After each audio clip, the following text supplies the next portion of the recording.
every story appears ordinary till you see the core side of it. And what you're looking for is the story behind the news. We bring it to you from Lagos, the commercial capital of Nigeria. Giving you all sides and political stories round the clock. Every detail from the start line to the final whistle. CoreTV News, expanding your view.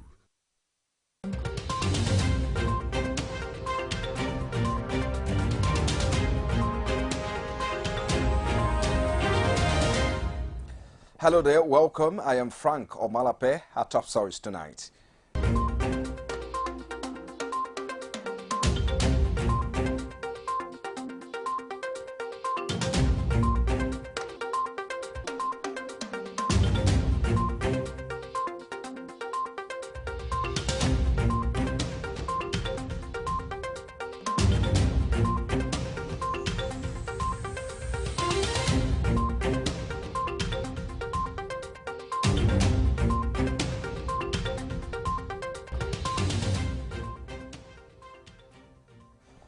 Thank you for joining us tonight. The World Bank is expressing its readiness to support Nigeria at building a virile economy. Managing Director and Chief Operating Officer of the bank, Sri Molyani, affirmed this while briefing State House correspondent after a closed-door meeting with President Muhammadu Buhari at the Aso Rock Villa. A State House correspondent, Abiola Oluwole, has more on the story. The meeting between President Buhari and the World Bank Chief Executive is coming on the heels of the President's insistence not to devalue the nation's currency. After a 30-minute closed-door deliberation, the Managing Director of the World Bank says the meeting was an avenue to discuss challenges facing the country.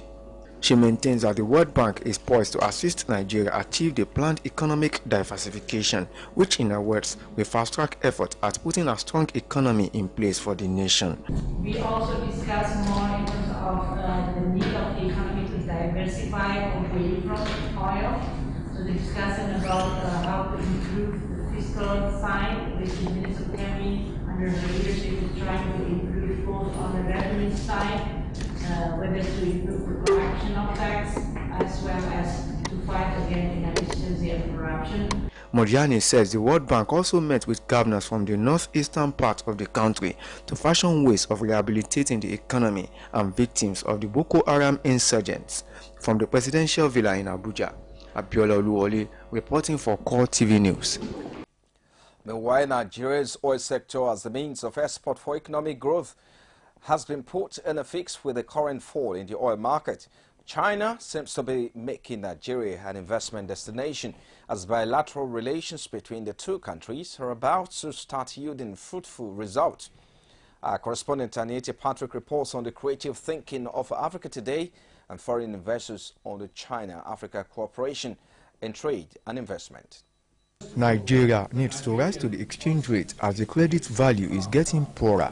This leaves the economy vulnerable. Former British Secretary of State speaking at a press conference says there is need for diversification to other sectors for economic growth. Depends very much on the detail. At the moment, because Nigeria has a relatively poor credit rating, the cost of borrowing from any source is going to be quite substantial. Participants also made it known that Nigerians should not be taken for a ride at their intellectual creativity in involving China to boost our economy. They say Nigeria will do better in agriculture as a sector with cassava as an export commodity. It's a question of diversification of the imports by the Chinese. But the issue is that Nigeria must have what the Chinese can import, such as the issue of cassava products. Nigeria-China relationship is a win-win sustainable business and a mutual one which can improve with much investment in infrastructure on the oil sector as a natural resource endowment of the nation. In the long term, like we just discussed at the panel, that there is a sense of reliance on natural resources. It's a mentality that in the back of the mind for a lot of African leaders, where their countries are well endowed coming to natural resources, there's a tendency to rely on that. The speakers, after much deliberations with different stakeholders, believe that the investment opportunities will yield national interest to both countries as they both know the essence of the cooperation. In our Katsina State, government has concluded arrangement to hold its economic and investment summit as part of measures to diversify the state's ailing economic situation. Addressing the newsmen in Abuja, Governor Aminu Masari says the forthcoming summit is meant to sensitize the world on the abundant investment opportunities in the state. Our correspondent Kikeloma Okere completes the report now. The governor says the summit is aimed at encouraging local investors who may be interested in investing in viable business in the state. The summit is conceived as part of the platform to showcase the state's natural economic future to the outside world, as well as to attract investors to the developmental need of the state. Chairman Organizing Committee, Katsina State Economic and Investment Summit, says the theme of the summit, unlocking investment potentials for sustainable development, is a result of the policy thrust of the present administration to ensure that the state is open for private business and expose the potentials that abound in the state. Based on the need assessment, the private sector has indicated interest in about 140 projects across the state, which include agricultural business and its entire value chain, solid minerals, power, property development, as well as hospitalities, among others. The second terms of reference was to review investment policy incentives that exist in the state to make them more attractive and to standardize them based on best practices that exist across the globe. There is an optimistic view that the summit will provide a robust platform to showcase the numerous investment opportunity in the state, especially solid mineral. Kikeloma Okiri, CoreTV News, Abuja. Let's turn our attention to other stories now. It will no longer be business as usual for Fulani herdsmen who plunder, kill, and maim innocent Nigerians, as the federal government says. The Chief of Defense Staff and Inspector General Police should go after all groups unleashing violence on Nigerians. President Muhammadu Buhari, in his speech on the occasion of the launch of the book titled "We Will Love My Country" by Deputy Senate President Ike Ekweremadu, also says the government is deeply saddened by the killings in Uzowani in Enugu State, allegedly by Fulani herdsmen, while also extending his condolences to them. Correspondent Kozim Kasali has details. The president, in the speech delivered on his behalf by the Minister of Information and Culture, says the killings allegedly by Fulani herdsmen and other such groups will be a thing of the past. He says he has directed the Chief of Defense Staff and the Inspector General of Police to go after them and other such groups attacking Nigerians in their day-to-day activities. I deeply sympathize with those who lost their dear ones, as well as those who lost their properties in the attack. I've directed the Chief of Defense Staff and the Inspector General of Police to secure all communities under attacks by herdsmen and to go after all the groups terrorizing innocent people all over the country. For his part, the Deputy Senate President says the gathering gives him hope about the future of Nigeria and its prospect. He says it is an indication that the nation is overcoming its differences. Once more, I thank you for honoring my invitation. Seeing all of you here today, Nigerians of different ethno-religious background and political persuasions, as well as our friends and partners from the international community, encourages the hope that Nigeria is moving past its differences to its opportunities. For this former head of state, the drive to make Nigeria truly great will be easier if all Nigerians show more patriotism, since the essential ingredients for greatness are already there. Nigeria has a great potential to become great, but it will be up to you and I to do our bit to ensure and hasten the process. The book launch comes against the background of Monday's killings in Uzowani in Enugu State, allegedly by Fulani herdsmen. Kozim Kasali, CoreTV News, Abuja.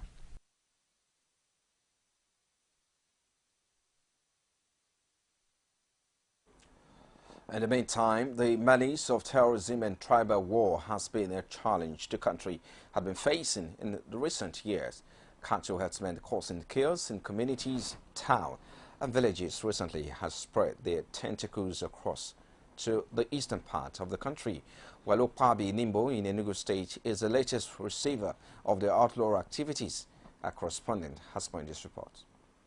The expectations of Nigerians from the government is not based only on food and shelter, but also on security of lives and property, as Enugu residents will be glad if the government, through our security agencies, will show competence in the protection of lives and property of the citizenry over the incessant attacks of the Fulani herdsmen. In our morning flagship program called Digest, analyst examines the nefarious activities of these herdsmen. There was a relationship that existed between the herdsmen and the farmers. So what could have gone wrong is that the social relations has broken down, the state has failed in exercising its responsibility. Because you don't expect somebody to be so courageous, to be so emboldened to raid the community and kill people at will. Is there any solution to this issue? We must not stoke up the embers of ethnicity in this matter. That is why we must encourage our people. Like I said, we must ensure that we have our sanity. Because if everybody takes the law into his or her hands, it will be an eye for an eye. And it is dangerous. Callers also bear their minds on the topic. If you look at the sophistication of these attacks, how sophisticated it is, you realize that it's not the normal activities of the headsmen that lives amongst us, in our villages and all that. I want to appeal to Nigerians to make sure that they are not pulled into this plot of setting themselves against each other. We must maintain our sanity. We must maintain law and order. We mustn't take law into our hands. These herdsmen that we are talking about, they are coming from the far north. The borders are open, very, very open. They use them as tools. This is a political motive. And I want to assure you, if this thing continues like this, the Southwest has experienced it, the Southeast are experiencing it, the North Central, they are all Christians. So they cannot do this thing in the corners, which is very, very, very bad. It is the expectations of Nigerians that the government should take proactive measures before it becomes another terrorism. Government may be winning the war against Boko Haram in the country, but the plight of internally displaced persons seems to be bothering the mind of lawmakers. Efforts have been made to reduce the plight of orphans who, like women, constitute a large number of those mostly affected by the insurgency. The details now. The motion was presented by Asabi Vilita, representing Damboa Guzwa Chibok Federal Constituency of Borno State, under a matter of urgent public importance. She observed that children represent a high percentage of casualties of the cruel mechanizations of the Boko Haram sect, as most of them not only lost their homes but also their parents, leaving them to fend for themselves as orphans. Respected colleagues, I found out that in Yola camp alone, there were 94 of these orphan children, and this is just in one camp. Other lawmakers also supported the rehabilitation of the orphans, saying it is necessary to avoid them become public nuisance who can easily be indoctrinated into dangerous groups and associations like the Boko Haram sect, which ultimately will portend danger for the country. A quick census of these children should be made throughout all the IDPs to know exactly how many of them and where are their locations, so that it will be easy for the federal government to take necessary steps, and for those who want to adopt them to know these ones are within my locality. The children that are in camp, especially as he mentioned the issue of Yola, likewise in Borno State, all the camps that we have in Borno State, most of the children that were there, their parents were almost not there. They are urging the federal government to relocate and reunite orphans in the IDP camps with their families, and where necessary, send them to orphanage homes and make arrangements for their upkeep, or better still, put them up for adoption to give them a sense of belonging. The motion is thereafter referred to the committees on IDP and the Northeast for further legislative input. And now the proposed grazing bill is threatening the existence of the country as widespread condemnation continues to trail its proposition across all spectrums. Nigerians are reacting to what they perceive rather, as an attempt to make some persons second-class citizens in the country. Our National Assembly correspondent Emmanuel Ehejine has been speaking with some lawmakers on the proposed bill and its attendant effects on the nation. Against the backdrop of incessant clashes between Fulani herdsmen and their host communities who are predominantly farmers while carrying out their pastoral business of cattle rearing across the country is witnessing sustained arson, armed invasion, mindless killing and wanton destruction of property across the states of Adamawa, Taraba, Plateau, Benue, Delta, and just yesterday, Enugu State with AK-47 rifles, then guns and machete and arrows. Although the grazing bill has passed second reading in the House of Representatives and awaiting passage, it is seen as a way of giving legitimacy to the killings by the Fulani herdsmen who will stop at nothing in carrying out their pastoral activities. I want to suggest that if it should be optional, we do not have to look for land all over the country for the establishment of cattle rearing settlements. Areas that specialize in cattle rearing, let them focus on cattle rearing. Areas that are good and have comparative advantages in. According to the legislators, the bill should not be allowed to see the light of the day, as it will not only deny farmers access and control of their ancestral land, but also government powers to seize land deemed suitable for grazing without owners having a say on it. I don't believe in grazing because that is to say, in my own community, government can take over and say hand it over to herdsmen. It's a bad policy that will cause trouble to this nation. So nobody will ever contend that. And I know that we have consolidated some 2 bills or so on grazing, and I assure him it will not pass, because what he's telling us is that we are going to cede our land for just cattle. Grazing reserve areas or ranches with necessary infrastructure, as it is being done in other civilized world, is being encouraged instead to forestall the incessant bloodshed associated with cattle grazing as practiced in the country now.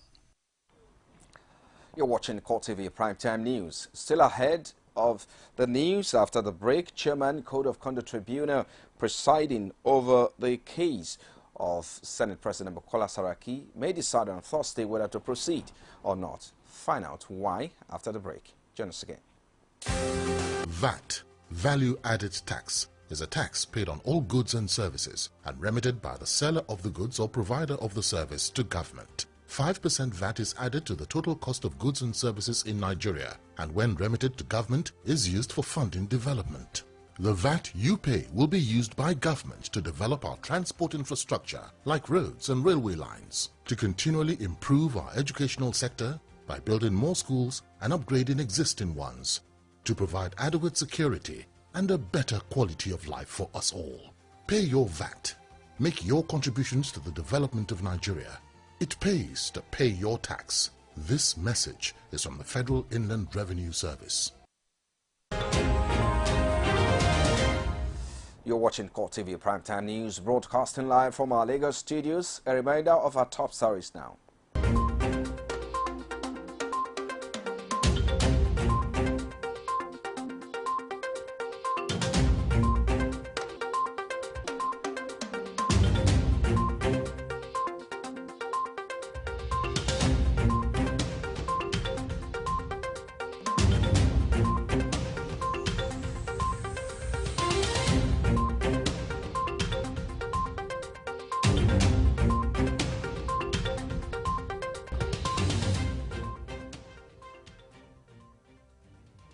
We do want to remind you that all our top stories can be found on our social media platforms, facebook.com/CoreTV News. You can also follow at CoreTV News NG. Subscribe to our YouTube channel. It's youtube.com/CoreTV. Leave a space, the news. And our chairman, Code of Conduct Tribunal in Abuja, Danladi Umar, will on Thursday, April 28, decide whether or not to disqualify himself from presiding the ongoing trial of Senate President Bukola Saraki on allegations of false asset declaration. The decision was reached on Wednesday after parties argued on a motion filed by Saraki's counsel alleging that Umaru is being investigated for corruption and should disqualify himself from hearing the suit. Our judiciary correspondent Basil Okafo has the report. The trial of the embattled Senate President on Wednesday suffered another setback after he alleged that the CCT chairman, Danladi Umar, lacked moral justification to preside over his case. In a motion on notice argued by his counsel, Saraki claimed that Umar is under investigation by the EFCC, the same agency he alleged is responsible for the charges against him. Hence, he is insisting that the chairman is bound to favor the prosecution and will deny him fair hearing on the criminal case. He therefore requested the chairman to honorably withdraw himself from further participation in the trial in the interest of justice. We're not saying that he should not face the trial. He's been facing it, and you can see the results already. All we're saying is that for us to be sure that justice is being done, it must be manifestly seen to be done. In an opposition to the application, Prosecution Counsel Rotimi Jacobs prayed the tribunal to dismiss the motion for lack of merit. If you listen to the argument, you will know that there is no basis for this application. The application was just filed to harass the members of the tribunals. So it's just to create confusion and to prevent justice. The tribunal will again reconvene on Thursday, April 28, for a ruling on the motion. Basil Okafo, CoreTV News, Abuja. And our Justice Anwuli Chikere of the Federal High Court in Abuja is disqualifying herself from presiding over the case of former Minister of Interior Abba Moro, who is facing trial on alleged complicity in a 676 million naira job scam. Justice Chikere, who made this known to counsels in the suit, said she is returning the case fines to the Chief Judge of the court, Justice Ibrahim Auta, for reassignment. Our judiciary correspondent has details. The ex-minister Abba Moro, former permanent secretary at the Ministry of Interior, Anastasia Daniel Nwabia, and their fellow accused persons appear in court on Wednesday to answer charges brought against them by the Economic and Financial Crimes Commission.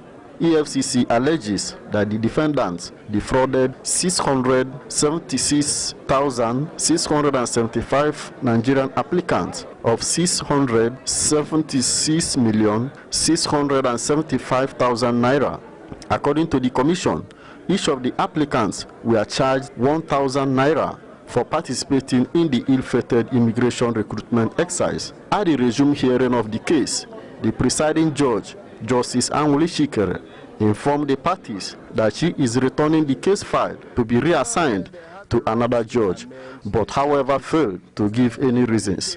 Defense counsels, who are expressing surprise at the new development, say they are ready to face the trial. On the part of the defense to proceed with hearing today, you recall that this matter had been adjourned since March to today. All the counsel for the defendants were here ready to proceed with the hearing. But surprisingly, this development took place that the matter is being reassigned, or rather transferred. We don't know what is responsible for this, and we feel it's quite unfortunate because we came here prepared to proceed. Defense did not ask for an adjournment. Even though we were served with additional proof of evidence this morning, we're ready for hearing. But the learned trial judge, for personal reasons, is transferring the case back to the chief judge for reassignment, and we must respect that. Efforts made to get the reaction of the prosecution counsel were not successful. The defendants had pleaded not guilty to an 11-count criminal charge preferred against them by the EFCC when they were first arraigned. Basil Okafo, CoreTV News, Abuja. And now the Economic and Financial Crimes Commission, EFCC, has uncovered $12.9 billion more arms deals forged during the administration of ex-President Goodluck Jonathan. The development has brought the value of diverted arms forged to $15 billion, as the initial probe covered only $2.1 billion. Furthermore, as part of the ongoing investigation of the arms deals, the FCC recently froze an account with $500 million. The Anti-Graft Commission has also seized houses from former Minister of Petroleum Resources, Diziani Alison Madueke, a wristwatch worth $600,000, and other jewelries. And still on court matter, Justice Okona Bang of the Federal High Court in Abuja has adjourned for 2 weeks proceedings in the trial of the spokesman of the People's Democratic Party, Olisa Metu, on health ground. Metu and his company, Destral Investment Limited, are currently on trial for corruption and money laundering charges. The PDP spokesman was to continue with his defense when his lawyer, Onyechi Ikpeazu, informed the court that his client was indisposed and sought a 2-week adjournment. The judge asked the lawyer how many witnesses he has left. Having called one, Ikpeazu said he was considering calling 5 and that 2 were with him in court. Prosecution lawyer Silvanus Tayo did not object to Ikpeazu's request for adjournment, knowing about Metu's ill health. And now, a former senior special assistant on media to Bayelsa State Governor Seraki Dixon has been arrested by operatives of the Economic and Financial Crimes Commission. The suspect, Abednego Don Evarada, was arrested in Port Harcourt, Rivers State, for allegedly offering a bribe of 10 million naira to the FCC zonal head in Port Harcourt, Ishaq Salihu. Don Evarada was detained after offering Salihu money over a case involving the senior special assistant to the Bayelsa State Governor on Millennium Development Goals, Akpere Ebele Lapo, and his wife, Fan Beauty. Meanwhile, Mbelapo is being investigated for alleged diversion of 800 million naira, being funds meant for the Millennium Development Goals, while his wife is being investigated for alleged money laundering, forgery, and suspicious transaction to the tune of 200 million naira. And now the lingering confiscation of assets hearing of former Delta State Governor James Ibori in London, which was listed to commence in May, has now been adjourned to June 6, 2016. This is the second time the hearing will be adjourned due to technical hindrances. Ibori is currently held at Hunter Kumbe prison in Oxfordshire, United Kingdom, and his earliest release will be upon payment of any amount ordered on the confiscation. While filing fresh appeal papers to quash his convictions in both the Ibori and the mobile cases in the UK Court of Appeal, the former governor's lawyer, Hadrej Koi, opines that there is nothing straightforward about the case. The confiscation proceedings will now start on June 6 without any witnesses to support the case. And now the Plateau State National Youth Service Corps is calling on all Nigerians and especially members of the youth corps to participate fully in the fight against corruption in the country. The state coordinator, Salau Abdulrazak, made the call at an event in Jos, the Plateau State capital. According to the Plateau State coordinator of the National Youth Service Corps, the fight against corruption should be everybody's fight in Nigeria, adding that Nigeria will be better for it when its citizens imbibe the culture of integrity. We are coming up with this responsibility of seeing how we can kill corruption. Representative of the chairman of the Independent Corrupt Practices and Other Related Offences Commission at the event, Ekponta, says one of the core mandates of the commission is to see that the growth of the nation is achieved by bringing corruption to a standstill. He calls on all Nigerians to join hands in the anti-corruption crusade, adding that it would be one of the best fights they would ever fight for their country. The stunted growth of the nation is as a result of corruption, and it is our belief that it is not the sole responsibility of the ICPC or government alone, but the collective responsibility of each and every one of us as citizens of this great country, Nigeria. The chairman of Just North local government area, under whose domain the event took place, assures participants of total support in the fight against corruption in Just North. The council official, Pius Dalan, while speaking at the event, calls on the NYSC to ensure that all core members are made ambassadors in the fight against corruption. The NYSC should recommend as compulsory this anti-corruption crusade, that every newspaper should be a member. The fight against corruption stepped up since the coming in of the new administration. However, some Nigerians see the fight so far as a tool to get back at political opponents. And now the Global Action Week for Education is this year focusing on the need for multinationals to help finance education through taxation. Annually, about $2.9 billion is lost due to tax waivers to some multinationals. This, as according to Senate Committee Chairman on Tertiary Education, Binta Garba, is dwindling the economy of the country, emphasizing that the same amount can pay for children who are currently out of school. Bukola Feni reports. Committee chairman says government should put in place relevant mechanism for curbing tax evasion by multinationals and large corporations. Any tax incentive granted should build on a solid cost-benefit analysis to ensure the immense social needs in the country are taken into consideration. Secondly, there is an outcry even within the institutions of a lack of funding. But if you look at the budget that is being proposed by government, there is an increase of about 4% from the normal education budget.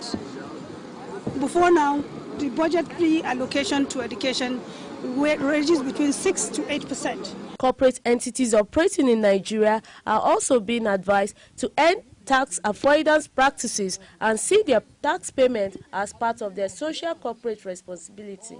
A series of strikes that we used to have even before the 7th Assembly.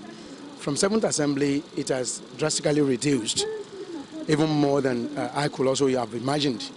So we have tried as much as we could to ensure that immediately we hear about any coming strikes, we come in, call the stakeholders, ensure that we are able to intervene, and that has resulted in the reduction in the strikes we have found out nowadays. Some organizations say within their years of existence, they have given scholarship to students and study materials through their foundations. 1% of the profit every year on various activities. The major one out of this is also education. The issue of adequate funding for children's education must receive urgent attention if Nigeria must have a vibrant future for the next generation. Bukola Afeni, CoreTV News, Abuja. Let's now turn our attention to other stories now. A midnight fire has gutted the Kurumi market in Kano metropolis, destroying property worth millions of naira. According to reports, the incidents occurred around 11:45 p.m. with witnesses confirming the fire will destroy no fewer than 30 shops before men of the State Fire Service could put it out. The Director of Fire Service, Mustafa Rewan, confirmed the incident and said his office got distress calls around 10 p.m. He further states that the cause of the inferno was still unknown, but advised people to take precautionary measures. And now, my controversy trails the death of 6 medical doctors who died in ghastly motor accident along the Kaduna-Abuja highway on their way to the Nigerian Medical Association conference in Sokoto as their bodies arrived at the capital of Ekiti, Ado Ekiti, amid tears. A large crowd of sympathetic residents of the town who could not hold back their tears lined the road to catch a glimpse of the convoy of ambulances that brought the corpses from Kaduna, with Governor Ayo Fauci leading the government delegation that received the 7 bodies. This is the lowest point in our history. It's unfortunate, it is sad, but we have to continue to thank God for what God stands to represent.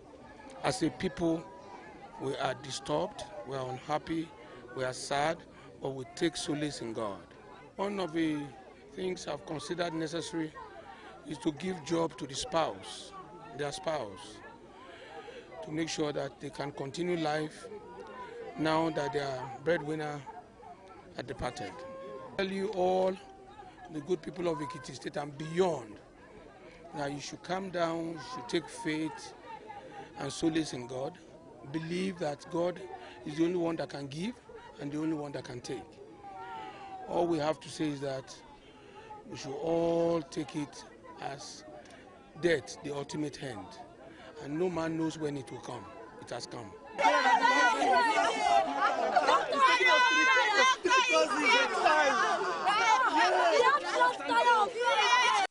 And now the Department of Petroleum Resources in Kwara State has shut down 2 fuel stations for diverting fuel trucks belonging to the Nigerian National Petroleum Corporation.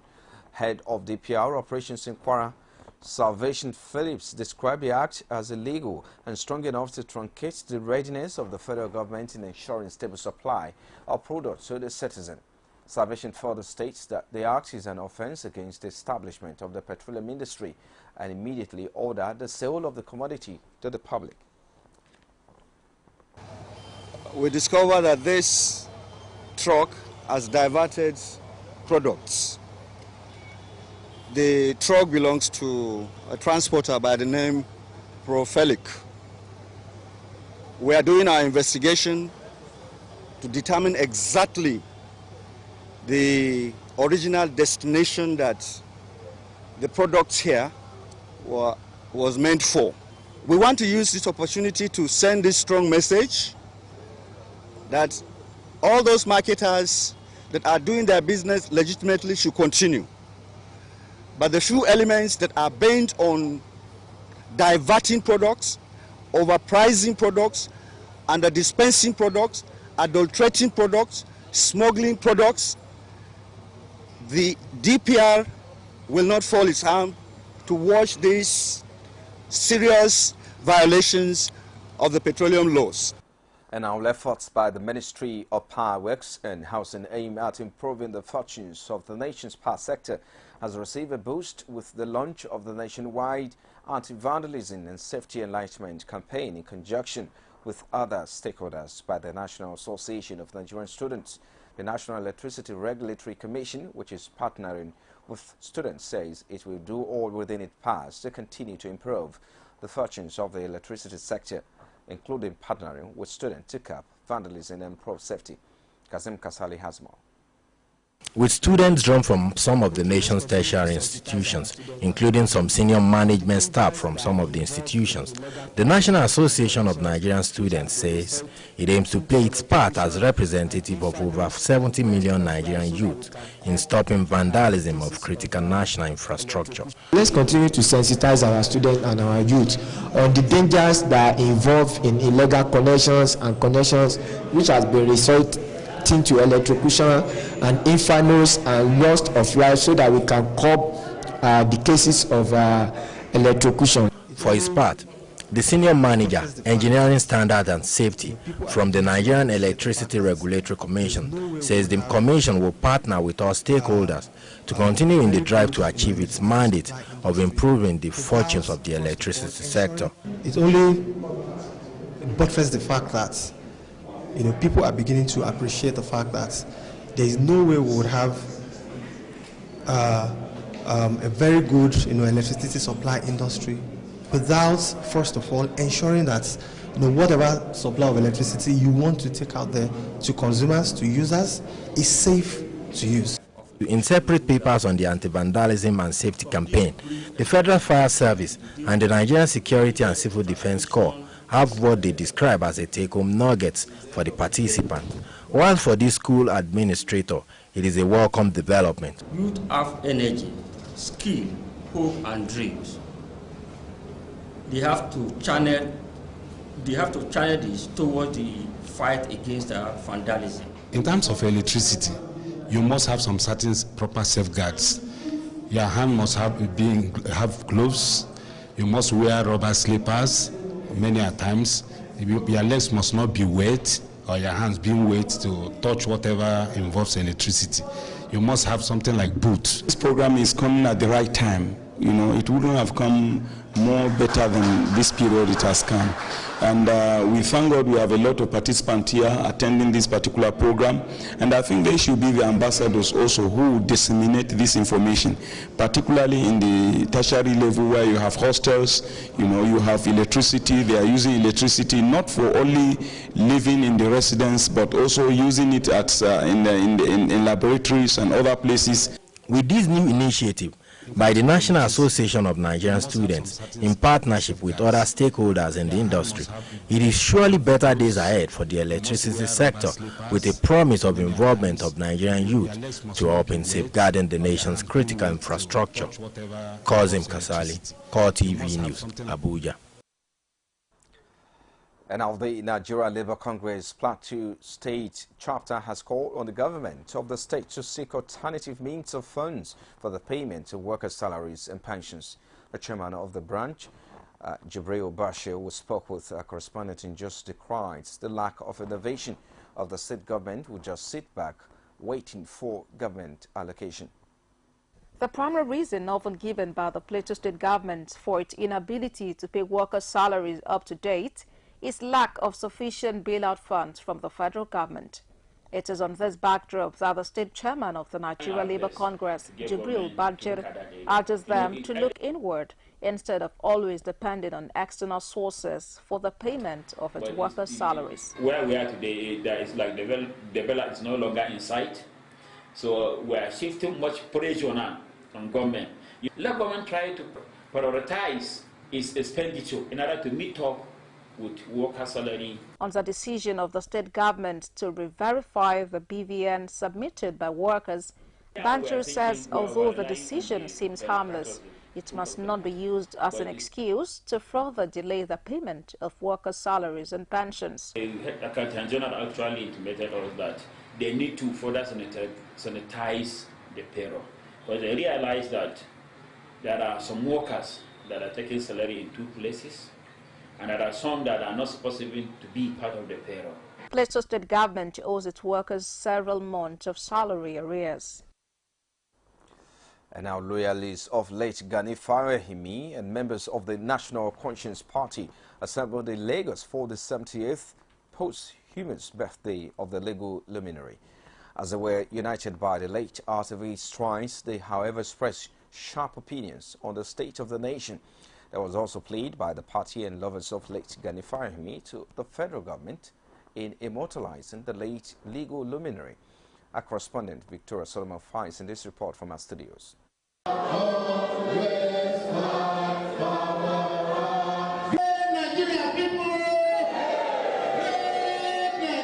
It's been 9 years since the death of Gani Farahimi.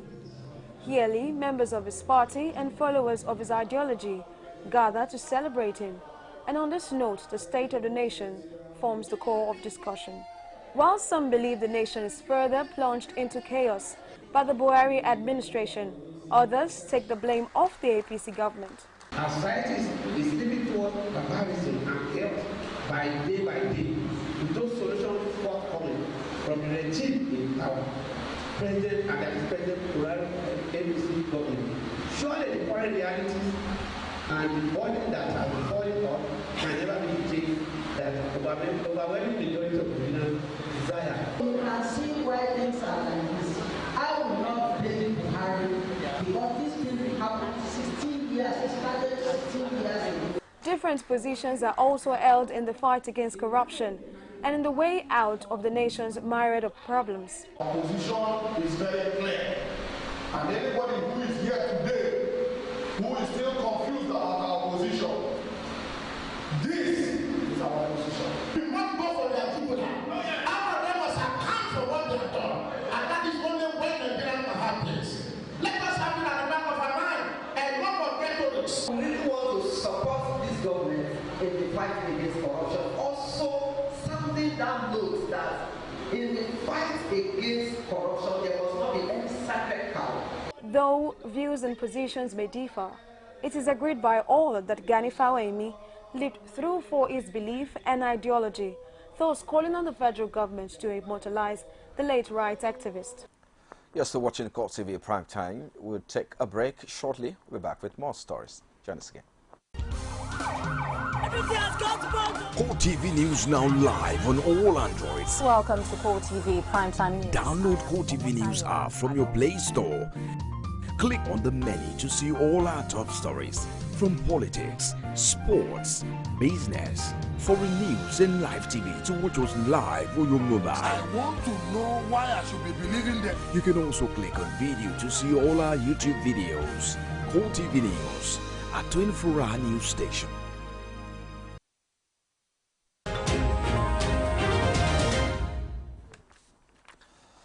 Outside Nigeria now, a suspected female suicide bomber struck in the western Turkish city of Bursa, injuring 13 people. The attack took place near the city's 14th century Grand Mosque, a symbol of the city. Turkey has been hit by a wave of suicide bombings blamed on both Islamist and Kurdish militants. No one has yet claimed responsibility for the bombing. And now let's take a look at some sports stories now. Atletico Madrid manager Diego Simeone has received a touchline ban for the final 3 Liga games for the season. The Argentine appeared to instruct a ball boy to throw a ball onto the pitch to disrupt a Malaga attack during Atletico's 1-0 win on Saturday. Simeone will miss games against Rayo Vallecano, Levante, Celta Vigo. Atletico was second to La Liga leaders Barcelona on a goal difference, have 10 days in which to appeal. Well, this is where we'll round up now. Just before we go, a recap of our major headlines.